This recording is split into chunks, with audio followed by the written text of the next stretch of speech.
So, has anyone noticed that the AI in FC26 is acting a bit weird, making some questionable decisions, and sometimes just not wanting to get involved at all? And I've been working hard over the last week, trying to bring the challenge back to career mode. Oh, it's not been easy. But lads, I think we've got there.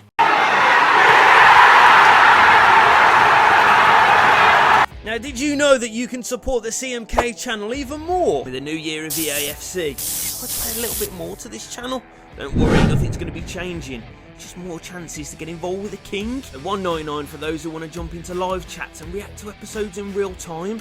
$2.99 for the princes, chance to see yourself in rebuilds and RTGs, just like Gary and Luca before ya. And then $3.99 for the big spenders, the top whack. In addition to everything else, talk with me directly via DM for custom sliders. Anyone who gets involved will be shouted out at the end of every single video. So become a member like Dave Brown, proper legend. And not only have we been talking sliders for weeks, but he becomes the new signing for Big Marky White's Dorking. Right, anyway, on to version 2. Right then, did anyone say sliders? Back again with another set. And yeah, it's been a tough couple of weeks. I've got to be honest with you. The game has not felt great, but by going through several sets of sliders, looking at lots of different creators as well. And I'll give a bit of a shout out to the creators. Matt 10 Sliders as well came out with his first set a couple of days ago, so I feel like at the moment we're in a really good place. These sliders are feeling a little bit more difficult, but still giving that kind of realism and close to the authentic gameplay, but not the authentic gameplay, because for me it's a bit boring, it's a bit wet, and it's a bit dry at the same time. So we'll go through all of the sliders and things like that. We might go into a little bit more of a deep dive into some of the specific values a little bit later on. But let's go into the match settings that I'm using at the minute. So 5-minute lengths I'm using. Again, I know a lot of people like to play less time or a little bit more. For me, this is perfect. I record gameplay. Obviously, I've got a series going on at the minute with Dorking, and 5 minutes feels like enough time to get some highlights, but not enough time to get bored and to be playing for about 14 hours. So yeah, difficulty, we're sitting on ultimate now. I know there's people saying that legendary AI feels a little bit better at the minute. For me, I like ultimate. And like the R&R boys, shout out to the R&R boys, absolutely unbelievable creators, by the way. They talk about the glitch where you go into settings, change it to legendary, then back out, and then back in and change it to ultimate. That does seem to work. I don't know if it's the placebo effect or whatever, but it's working for me at the minute, and it's obviously working for them guys as well. We're going competitor mode on and player-based difficulty on as well. Game type settings then, so obviously we're going custom. We're going authenticity features on. Again, I need someone to explain this to me a little bit.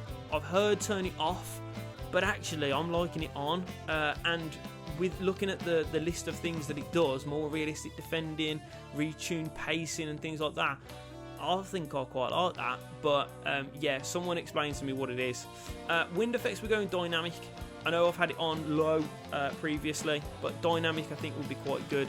I've played with dynamic and the weather effects over the last couple of days, and I like just the difference, so we're going dynamic. We'll go into the game sliders.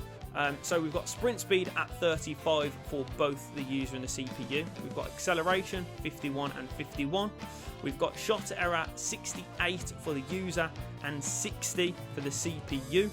We've got shot speed 49 for both, and header shot error at 30 for both the user and the CPU. Pass error for the user 70, pass error for the CPU down at 60. Pass speed both at 39. Header pass error at 65 and 65 for the CPU as well. Injury frequency, we've upped it to 80 and then down to 15 for the severity. So that's 80 for both and 15 for both. Goalkeeping ability for the user, we've got it at 60 and 70 for the CPU. I'm finding that there's a bit of inconsistency. Some shots that I expect them to save, they're still not. But then there's times, I'll throw a couple of highlights in here. there's one passage of play where I cannot believe I did not score. So yeah, it's a little bit wildly inconsistent with different types of shots. But again, I'm liking the fact that it's really, really difficult to score for me. Marking, we're going with 77 for both the user and the CPU. Quite high. I know I talked about this recently, but I looked at this was Matt 10 sliders this time, and he had it quite high. I think he had it at 85. I've dropped it down a little bit, but I think he's feeling quite nice. Players are sticking to players, and it's making it difficult to kind of carve out opportunities.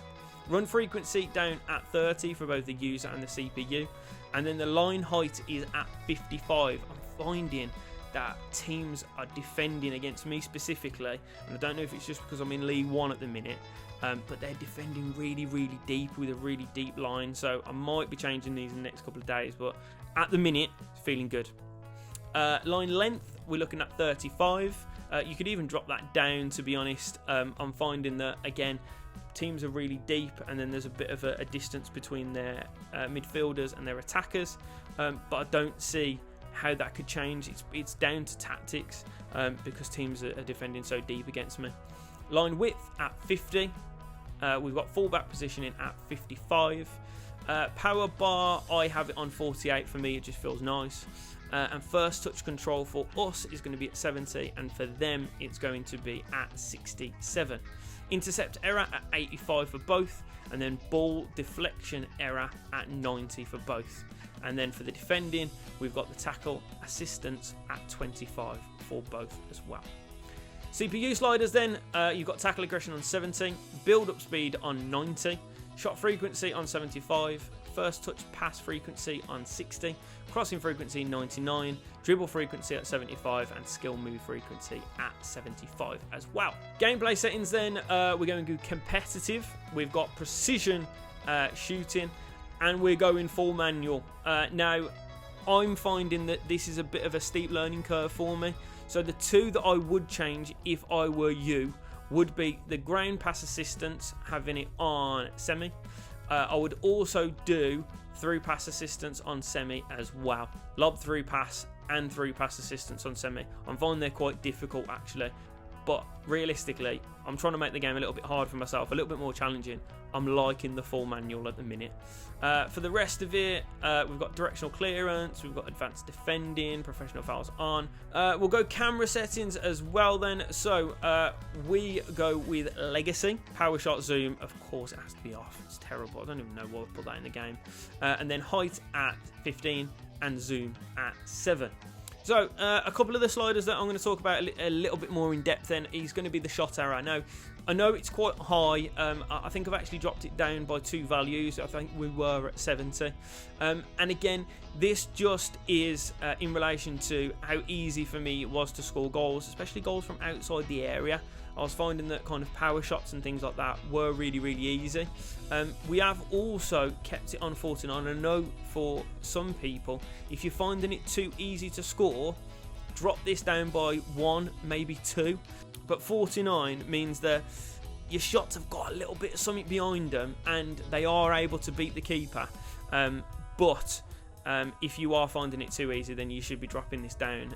It makes the shots a little bit slower and gives the goalkeepers a little bit more time to react and to grab at shots as well. So again, this is, if you're finding it too easy to score goals, this is what you should be looking at. And then we're going to talk about line height as well. Now, I am playing with the idea of upping this to about 60, maybe 65. But at the minute, because I'm playing and I'm recording gameplay from my series, I'm finding that this is making it really, really challenging for me. They're defending really, really deep and not allowing balls over the top or balls into channels and things like that.